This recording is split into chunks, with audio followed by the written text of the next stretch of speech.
Right. So I would like to tell you the story of the War with the Sky People, a story written down by James Teit in 1909 in his during his time spent with the Secwépemc people in Secwépemc.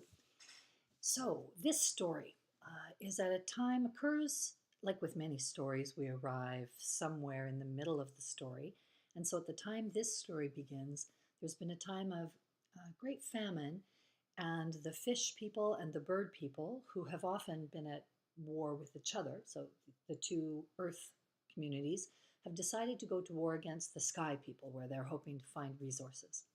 So Black Bear is the chief of the fish people at this time, and Wolverine of the bird people.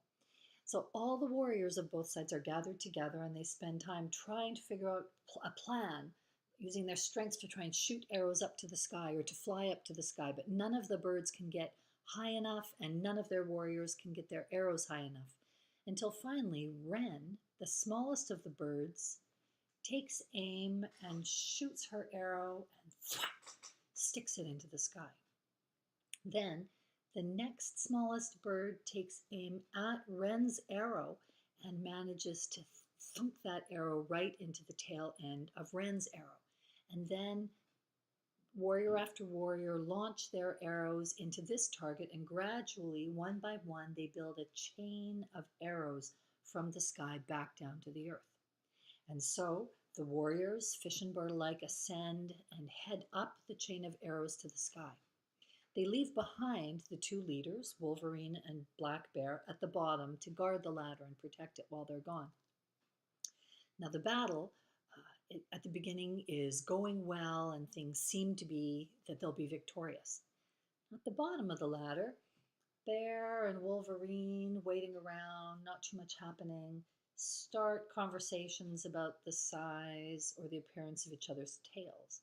And so Wolverine is a little bit taking the mickey out of Bear, making comments about Bear's tail, which is kind of a short little tail. And there's a whole other story about how Bear lost his tail, but Bear's a little bit sensitive about that tail, and he's not taking the humor all that well. And he gets angry, and he begins to chase Wolverine around the ladder at the bottom, and in the process knocks the bottom of the ladder out, and the arrows all fall down. Meanwhile, back up in the sky, while things had seemed victorious at the beginning, the sky people amass in great force and manage to push the earth warriors back, and the battle starts to turn, and the earth warriors decide to retreat and head to the edge of the sky where the ladder was, to find no ladder. So now there's a problem. Many of the bird warriors, while they couldn't fly up, take their chances, head themselves over, and successfully can fly back down to earth. Some of the warriors see the choice now, especially the fish. There's a lake down below, maybe they can fling themselves there, but some decide to make their stand, and they stay in battle against the sky people, and the others decide to fling themselves over. So fish after fish fling themselves over the edge, trying to hit the water, and there's some damage on the way down. So one fish hits on its face and has a broken jaw. Another has a bloody mouth. Another one has a flattened skull. And the sucker misses the water altogether and is shattered on the rocks and dies. These moments do mark why certain fish have bloody mouths, flat face, broken jaws. The suckerfish, the grandson of a man named Hales, came along. He had some powers, gathered up all the bones of Suckerfish and revived him.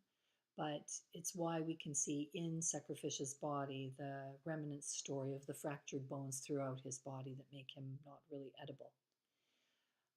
Back in the sky, the warriors who stayed were all slain, and they were transformed by the sky people into stars. And that is the end of the story.